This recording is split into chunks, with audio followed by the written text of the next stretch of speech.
So once you understand what science teaches, which is that life functions on the smallest level, right? The smallest particle of life functions the same as it does everywhere. Life has we have a microcosm, macrocosm relationship. So why does this matter to you? I'm going to explain.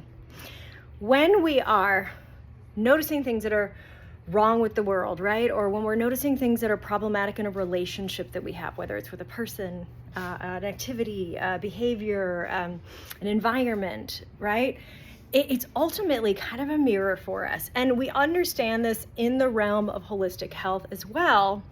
When you're dealing with the system as a whole, like you can say, oh, I have a rash, or I have these symptoms, and Western medicine treats symptoms and tries to correct the external issue, which we realize if you are dealing with health problems and you take that approach, that eventually it becomes ineffective. All it is doing is sort of masking the issue. In my own personal healing journey as a stroke survivor, when I got to the point where, I was, everything seems to be healing okay, but you're just gonna have to be medicated for the rest of your life. And I thought, well, I don't really want to do that. Like, I feel like there's got to be some way I can bring this body back into some kind of balance to function. And so I went on this lengthy, challenging, trial and error learning journey, experimental journey of trying to figure out like how I could bring my body back into balance, end up getting off of medication. But also in the process of doing that, I found so many other things coming into alignment, my hormones, the health of my skin, all of these different things. And that ultimately, as I was supporting my system holistically, first the body, then there was the mind, then there was the spirit, the psychology, right? All of those different pieces, that as I started to heal, bring wholeness to all of those parts of myself, that the outside world, my relationships with people, places, things, environments started to shift and change. My relationships with my body and the way that it was functioning started to change as I changed internally.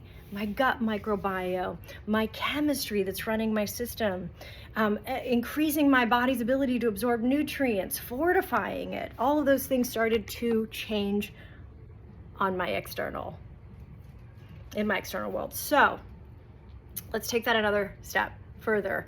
When we are dealing with challenging relationships, again, is that a person? Is it a substance, an environment, food, right? Anything.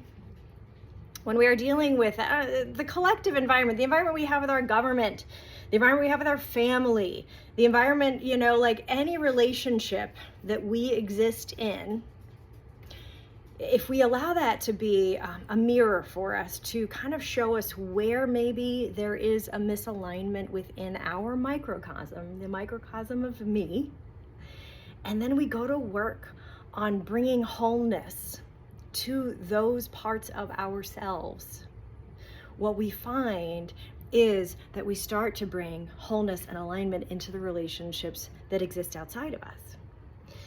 So as you are looking at the challenging aspects of what is going on in the world around you, anything that you notice that is out of alignment in the world around you is giving you an opportunity, is an invitation to take a look at those aspects of yourself, of your own life, and see if there is some way you can make some corrections, you can bring some healing and wholeness to those parts of yourselves, because you really can't control anything else but that. Like, I can't change anybody else. And I can spend a lot of energy, mental, emotional, and psychological energy trying to affect change out in the world. And I may be able to chip away at it a little bit at a time. And I do want to have a positive impact on the world, and I do want to affect change on the world. What I found is that required me to have integrity within my microcosm, the microcosm of me, to bring myself into a place of wholeness so that I was capable of interacting with the relationships in my life, my family, romantic relationships, my community, the world that I'm in relationship with, coming into right relationship with self helps us come into right relationship with other.